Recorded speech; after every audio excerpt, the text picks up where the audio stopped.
Obama recebeu Dilma com abraços na Casa Branca. Foram quase 2 anos de relações estremecidas. Acidentes com motoristas bêbados matam em São Paulo. No Recife, choveu em um dia o volume de um mês inteiro e 3 pessoas morreram. Pancadões tiram sossego de bairros da capital paulista. Temporada de morcegos assusta moradores, mas eles são inofensivos. Na série especial, a comida que serve de remédio até contra o câncer. Dicas e receitas sobre alimentação ideal. Olá, boa noite para você. As últimas 48 horas foram marcadas por 3 graves acidentes causados pela combinação de bebida e volante em São Paulo. 2 pessoas morreram e 7 ficaram feridas. 3 motoristas acabaram presos em flagrante. São Paulo, rodovia Presidente Dutra, que liga a capital paulista ao Rio de Janeiro. O helicóptero desce na pista para socorrer as vítimas de um acidente entre um caminhão e 2 carros. Uma pessoa morreu e 3 ficaram feridas. Zona Sul de São Paulo. 2 carros de passeio ficaram destruídos. Um motorista dirigiu por 2 quilômetros na contramão e bateu de frente, matando um homem e ferindo 3 pessoas. Eu não cheguei a ver no momento da colisão. Quando eu fui ver, já estava na maca do bombeiro na rua. Na Zona Leste, uma sequência de batidas provocadas por um caminhoneiro em fuga deixou um homem ferido. Tudo começou quando o motorista desgovernado atingiu a lateral deste carro. A vítima passou a segui-lo por várias avenidas da cidade. Foram quase 20 quilômetros causando acidentes. O motorista do caminhão só parou quando chegou aqui, neste ponto da Avenida do Estado, uma das mais movimentadas de São Paulo. O homem ainda deu marcha ré no caminhão e, por pouco, não atingiu um policial. Ele ainda engrenou a ré e empurrou o carro do policial para cima do meu carro lá. Foi um verdadeiro filme de terror. Em comum entre estes 3 motoristas, havia a combinação de bebida alcoólica e direção. Todos foram presos em flagrante, depois de serem reprovados no teste do bafômetro. 2 vão responder por homicídio doloso, por terem assumido o risco de matar. No Rio de Janeiro, policiais do BOPE estão sendo investigados após um tiroteio com traficantes. A confusão deixou 2 mortos. Um deles, segundo a família, era entregador de pizza e não tinha relação com criminosos. Muitos moradores estavam nas ruas do Morro da Coroa, na zona norte do Rio, quando começou o confronto entre traficantes e policiais do BOPE. Corre, todo mundo fica em casa, deita debaixo de cama, tranca porta, mas infelizmente a bala não tem direção, infelizmente pega os inocentes. 3 pessoas foram baleadas. Uma delas era o entregador de pizza Rafael Camilo Neres, de 23 anos, que morreu em seguida. Segundo a polícia, ele estava com os homens armados. A família afirma que o rapaz não tinha envolvimento com o tráfico. Um garoto tinha tudo pela frente, só que tiraram a vida do meu filho. Este amigo diz que a vítima estava trabalhando durante a confusão. Rafael nunca fez isso na vida dele. O negócio dele é só trabalho. Um outro rapaz, ainda não identificado, também morreu. O terceiro baleado foi reconhecido como um traficante condenado a 42 anos de prisão.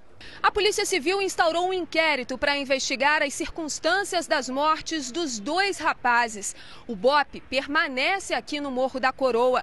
Um dia depois do tiroteio, o clima continua tenso na comunidade. O patrulhamento foi reforçado na região na última sexta-feira, depois que traficantes teriam invadido uma base da UPP do Morro do Falé e feito 7 policiais reféns. Nas redes sociais, parentes lamentam a morte de Rafael e questionam a ação da polícia e a insegurança. Os pancadões, aqueles bailes funk em espaços abertos e com som muito alto, ainda são um problema comum em São Paulo. Na capital, poucos veículos foram apreendidos. E aí, o sono e a segurança dos moradores continuam ameaçados. Já em Campinas, no interior do estado, uma ação vem dando resultado. Mais um carro é apreendido durante a madrugada. A capota tenta esconder o motivo. O veículo é equipado com som de alta potência.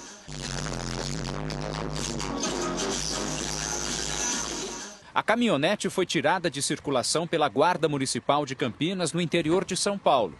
Tem sido assim neste ano, desde que a lei do pancadão passou a funcionar na cidade. Mais de 200 carros que participavam desse tipo de baile funk foram recolhidos. É uma operação que a cidade toda adota, junto com a Polícia Militar, junto muitas vezes até com a Polícia Civil, fazendo identificação de procurados no local mesmo, fazendo apreensão. Esta praça, que hoje é usada para a prática de exercícios físicos, já foi endereço certo de muitos pancadões. Muita bagunça, demais, muito barulho, não tinha condições nem de assistir TV. Os pancadões, comuns em muitas periferias de grandes cidades do país, não são conhecidos apenas pelo som alto dos carros adaptados, mas também por casos de tráfico de drogas, prostituição e violência. Já aqui em São Paulo, a situação é diferente. Em pouco mais de um ano, foram apreendidos cerca de 20 veículos. Quem mora numa região como essa, em que o pancadão é rotina, já não sabe mais o que fazer. Ligar para a polícia, segundo esta moradora, nada adianta. Já teve situações de a gente ligar mais de 6 vezes para a polícia, passar a noite ligando e pedindo alguma atitude, mas aí eles falam que está registrado e que tem que aguardar a viatura. E o problema se repete. Nos fins de semana, dormir à noite é algo raro. São relatos de tormento e violência. Já ouvi tiro, mas já teve situações também da gente ver briga, pessoas, meninas brigando por homem, gritando, até saindo na mão aqui bem no nosso portão. Esta é a rua onde os pancadões acontecem.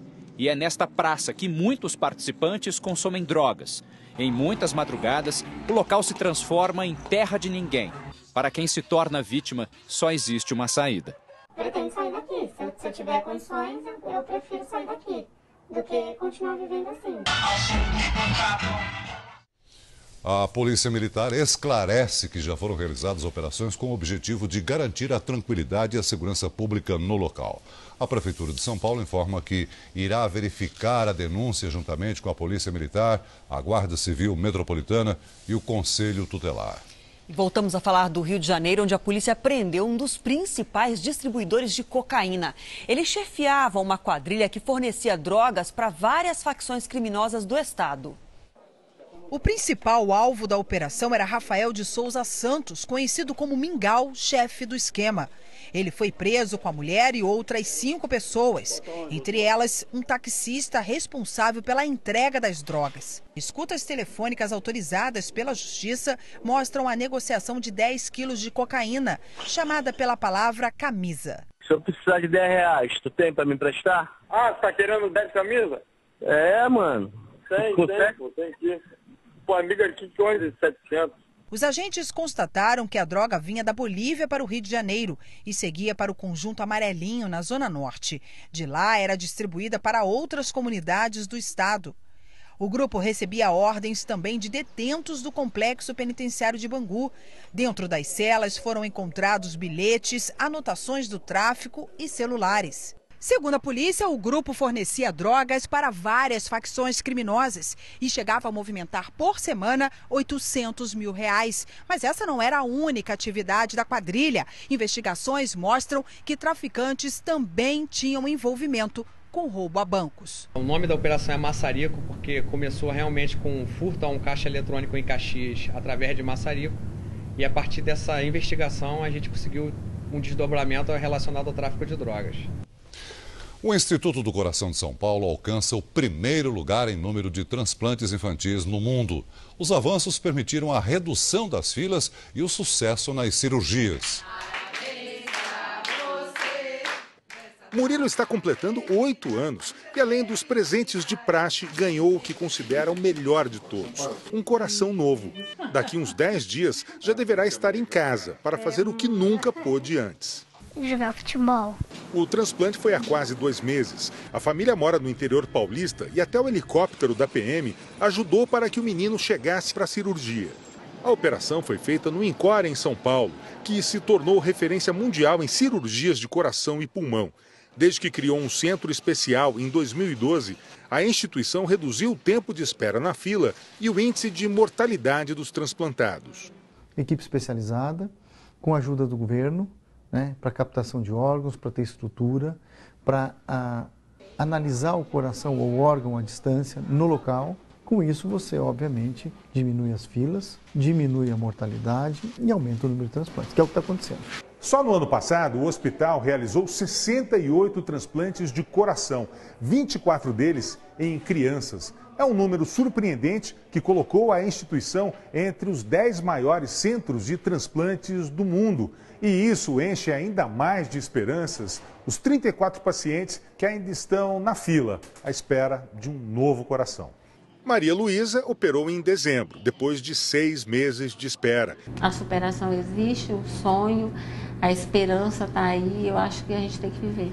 Para Murilo, o aniversário é apenas uma das comemorações com o novo coração. O aniversário, que é o dia que ele nasceu, dia 29 de junho, no dia 5 de maio também, que é o renascimento do Murilo. Então a gente vai comemorar com certeza essa data também, né? No Rio Grande do Sul, a polícia descobriu um desvio milionário de gás de uma subsidiária da Petrobras. 8 pessoas foram presas. Essa entrega é clandestina, 100 botijões desviados de uma só vez. O receptador é um dos 4 empresários do ramo de distribuição de gás envolvidos no esquema. A organização partiu de decisão dos próprios funcionários que se organizaram entre eles e começaram aí sim a desviar. A fraude funcionava assim. Os funcionários envolvidos atestavam a saída de um determinado número de botijões, mas a quantidade despachada era muito menor. O que sobrava, eles vendiam a distribuidores pela metade do preço normal e embolsavam esse valor. Segundo a polícia, o esquema existia há pelo menos 5 anos. E nesse período, o prejuízo causado à Liquigás, empresa subsidiária da Petrobras, foi de 5 milhões de reais. O desvio era de 20 toneladas de gás por mês. Polícia! Polícia! 8 pessoas foram presas, entre elas donos de distribuidoras de gás, funcionários e terceirizados da empresa. 4 ainda são procuradas. Todas vão responder por furto qualificado e formação de quadrilha. A polícia investiga ainda uma possível adulteração do produto para o consumidor final.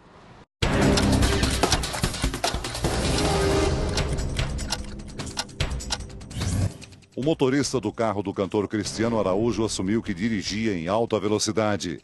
Se ficar comprovado que o acidente foi provocado por imprudência, Ronaldo Miranda pode ser indiciado pela morte do casal. O Ministério Público do Paraná responsabilizou o governador Beto Richa pelo confronto entre policiais e professores que deixou mais de 200 feridos em abril deste ano. O ex-secretário de Segurança, Fernando Francischini, e 3 coronéis da PM também foram citados. 300 taxistas fizeram protesto em Brasília contra um aplicativo usado como trabalho de táxi informal. O governo do Distrito Federal considera o serviço como um transporte clandestino, o que pode dar multa de até R$5 mil. Flagrante de guerra de espadas de fogo no subúrbio de Salvador. A prática é proibida por lei, mas as pessoas não se intimidam. As espadas são lançadas enquanto carros e motos passam pela rua. Uma falha no controle aéreo brasileiro quase provoca um acidente. Quase, hein? Poderia ser uma tragédia. 2 aviões entraram na mesma rota e ficaram a apenas 60 metros um do outro. O incidente foi na tarde deste domingo, quando as aeronaves sobrevoavam a cidade de Alagoinhas, na Bahia. O modelo ATR-72 passou a apenas 60 metros de um Boeing. A distância mínima de segurança é de 300 metros. Um dos pilotos comunicou o caso à torre. A operadora da torre de controle dá uma resposta padrão com coordenadas de voo. E o comandante, irritado, explica a gravidade.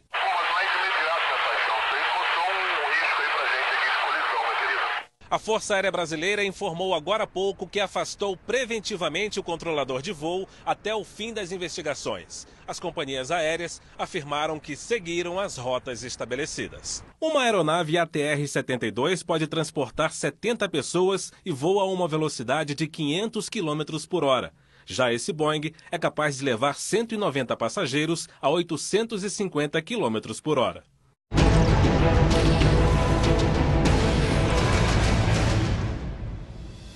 Este homem entra numa loja em São Paulo e finge ser consumidor. Sorridente, escolhe roupas e pede a ajuda das vendedoras. O total da conta passa de R$1.000. Na hora de pagar, o rapaz diz que esqueceu o cartão no carro e foge. Na verdade, momentos antes, ele se aproveitou da distração e furtou os celulares das duas vendedoras.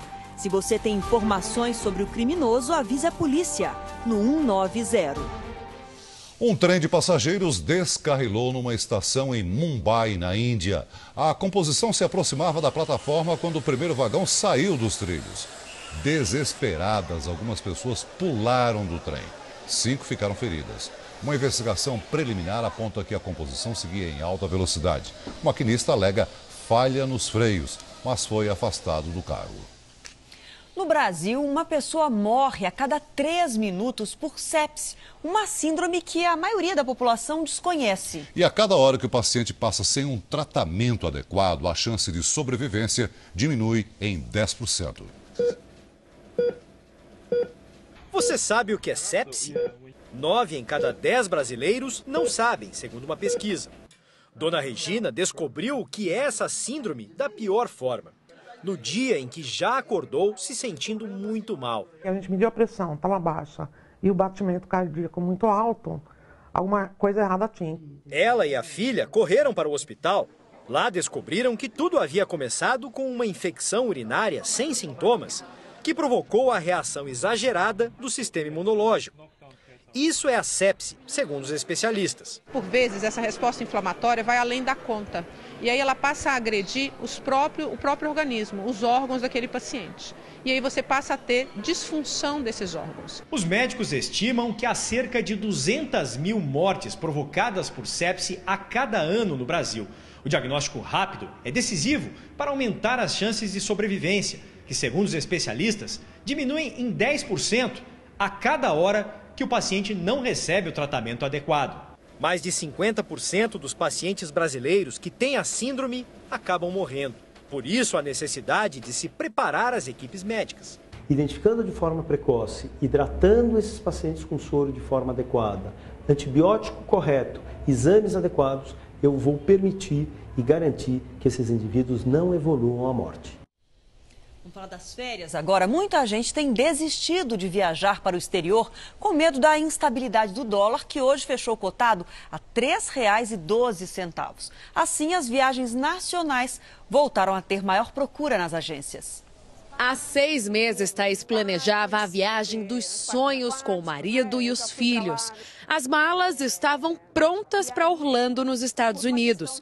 E estavam. A alta do dólar e a crise econômica no Brasil mudaram os planos da família. Optamos por Caldas Novas, que é um destino que não conhecemos ainda também e que sempre tive vontade também de conhecer. Por enquanto, quem quer viajar nas férias só tem 2 opções. Ou vai para o exterior e paga mais caro por isso, ou fica no Brasil mesmo. As agências de viagem estão aproveitando a crise cambial para investir aqui no país, com promoções e pacotes a preços mais baixos. Assim, fica fácil convencer o cliente. As praias do Nordeste continuam no topo do ranking dos lugares mais procurados pelo turista.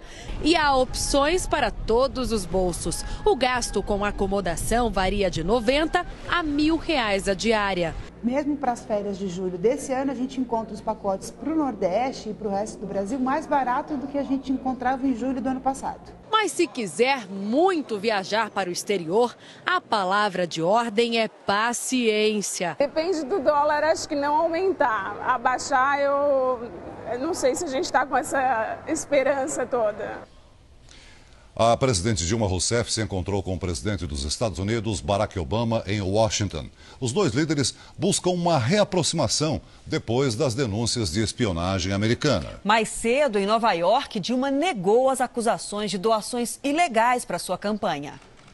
Primeira parada em Nova York, garantir aos investidores estrangeiros que vale a pena fazer negócios no Brasil. Diante de uma plateia de empresários e representantes do setor financeiro, a presidente Dilma Rousseff defendeu o programa de concessões do governo.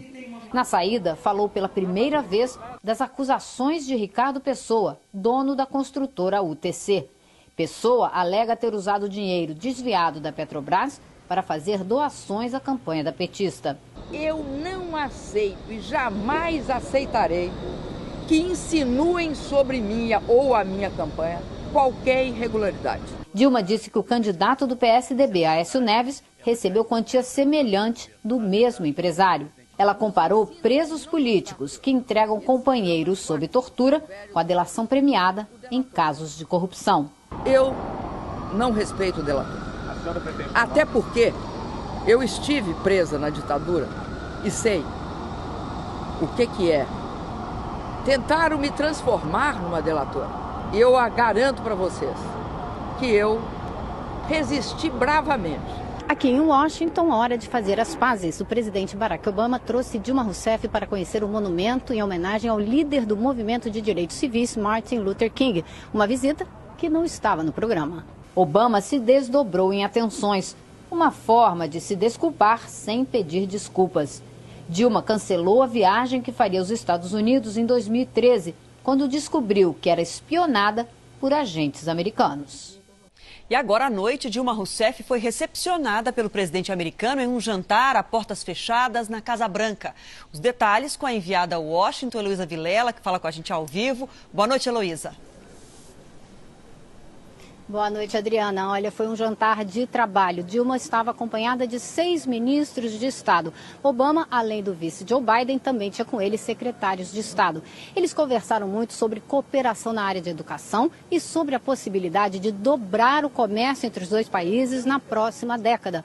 Outro tema de destaque foi o meio ambiente. Brasil e Estados Unidos anunciam um acordo sobre esse assunto amanhã. Dilma está hospedada aqui na Blair House, diante da Casa Branca, uma residência reservada para chefes de Estado. Amanhã, ela embarca para São Francisco. De Washington, Heloísa Vilela. Obrigado, Heloísa. Olha, em nota, o presidente do PSDB, Aécio Neves, respondeu à presidente Dilma. O senador afirmou que as doações recebidas por sua campanha foram legais e disse ainda que a presidente Dilma precisa responder às denúncias feitas na delação premiada do empreiteiro Ricardo Pessoa. Enquanto a presidente Dilma segue viagem nos Estados Unidos, o ex-presidente Lula assume em Brasília a operação de defesa do governo e do PT. Ele se reuniu hoje com parlamentares do partido e com o publicitário João Santana. O ex-presidente Lula entra em campo num momento crítico para o governo e para o PT. Para integrantes do partido, a legenda está sob ataque e teriam sido seletivos os vazamentos de trechos do depoimento de Ricardo Pessoa, da construtora UTC. O empresário envolveu doações à campanha à reeleição da presidente Dilma no escândalo Lava Jato. Ministros, deputados e senadores petistas estão convocados para uma conversa olho no olho com Lula. Com a iniciativa, o ex-presidente assume a liderança da operação de defesa do PT e do governo. Lula deve cobrar dos líderes petistas reação enérgica ao que chama de campanha contra o partido. Hoje à tarde, ele se reuniu com o marqueteiro João Santana, que veio da Argentina para o encontro. E amanhã toma um café da manhã com o presidente do Senado, Renan Calheiros, do PMDB. O PT vive de momentos críticos, onde ele se alimenta para continuar se renovando e construindo sua trajetória. Há 35 anos é assim, não é novidade. No Congresso, a CPI da Petrobras quer ouvir Ricardo Pessoa. Parlamentares denunciados por ele tentam antecipar a própria defesa. Júlio Delgado, do PSB, nega que tenha recebido R$150 mil em doações ilegais. Tudo documentado, registrado e contabilizado nas prestações de conta.